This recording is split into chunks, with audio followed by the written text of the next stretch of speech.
summer trip?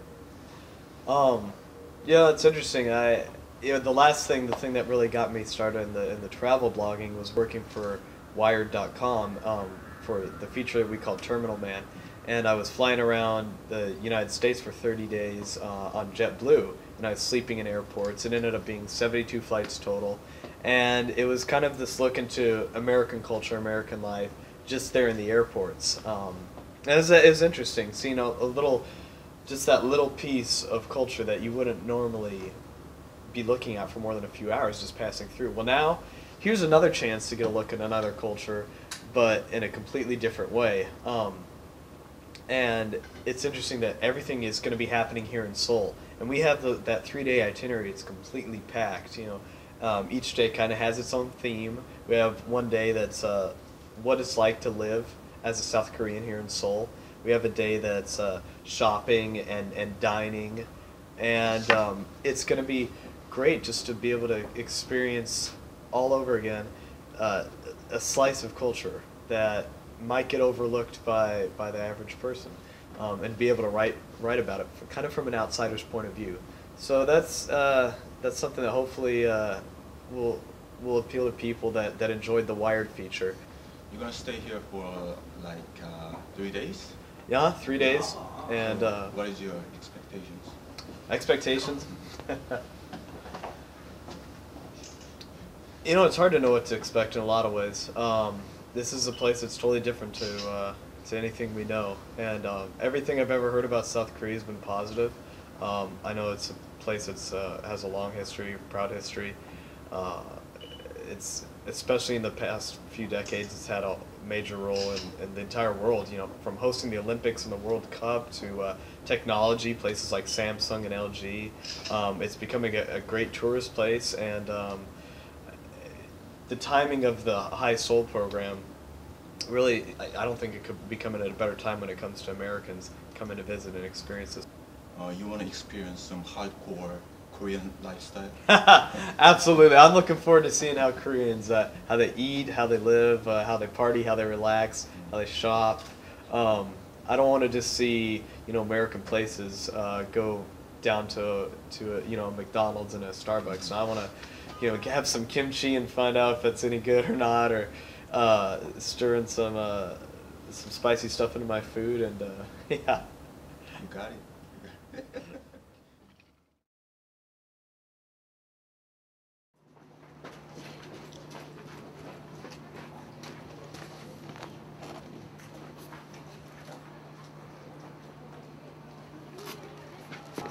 This is here at Gyeongbukgung Palace, which is the center of Seoul for hundreds of years, burned down twice by the Japanese and rebuilt each time by the people. The palace room is very ornate. It's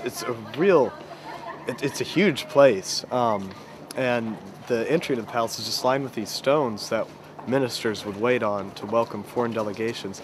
It's impressive, and it's just part of the way that the history of these people really ties into the modern world. Just being right smack in the middle of the city here, you can feel the history in this place. Yeah. Beautiful. It's called dancheong. Uh-huh. Prevent those dancheongs from the birds sitting there and keep on. Yeah. Good idea. Gyeonghwaeru. Gyeonghwaeru. Gyeonghwaeru. It's hard to pronounce. Yeah. I know. Gyeonghwaeru.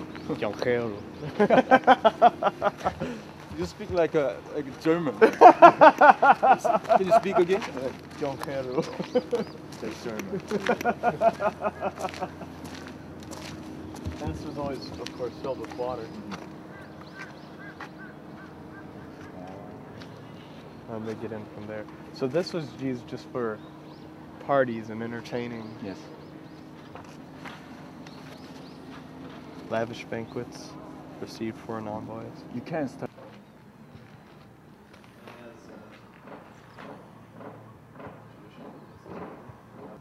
It says when it was first built, the new king was only 12 years old because his father died at 33, and so the queen living here controlled the state, Oh.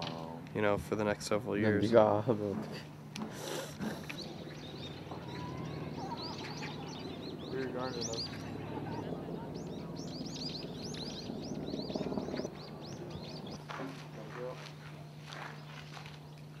예, 안녕하세요.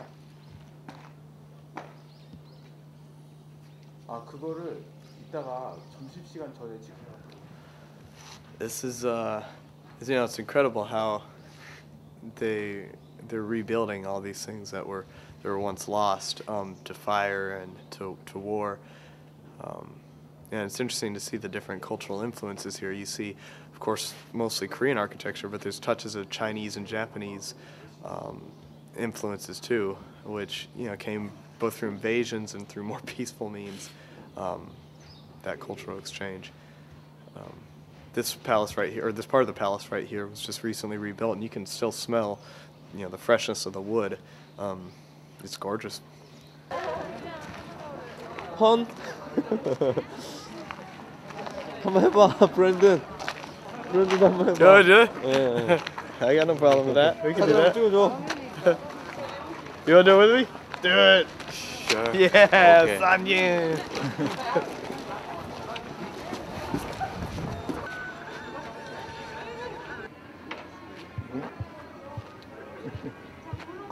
아니 우선 브랜든 혼자 앉아서 사진 한번 찍어줘.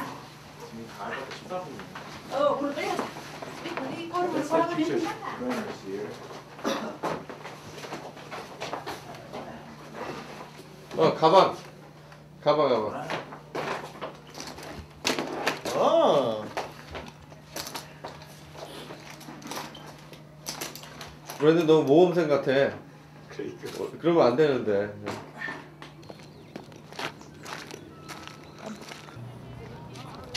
You monkey? That's me. Oh, Sam.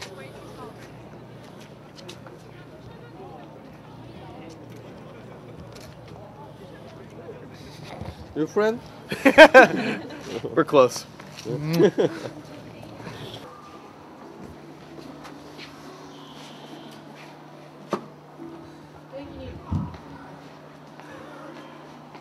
When I was growing up, I had next door neighbors who were Korean, and I saw the mother wearing it once around home, but that's it. This is all new. It reminds me of kimonos a little bit, It is similar. Yeah. but this is unique.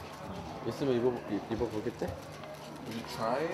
You can Okay, during the street. I'm in. Let's do it. You try to see. Yeah. That's called hanbok. Hanbok. Very uncomfortable. Yeah.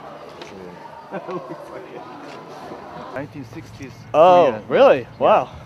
Those era. That's really cool. 브랜든 저기 전차. That's a streetcar in the 60s. Wow. Do they still have them here? No. That's too bad. When I was staying in Toronto, I kind of like streetcars. Yeah. More Me too. than They don't have them in Texas, but in other places. You know, San Francisco. Yeah. Yes. Yeah. 냠냠.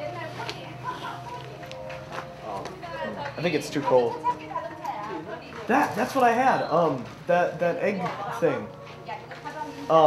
Yesterday that we couldn't figure out what it was. 김치다.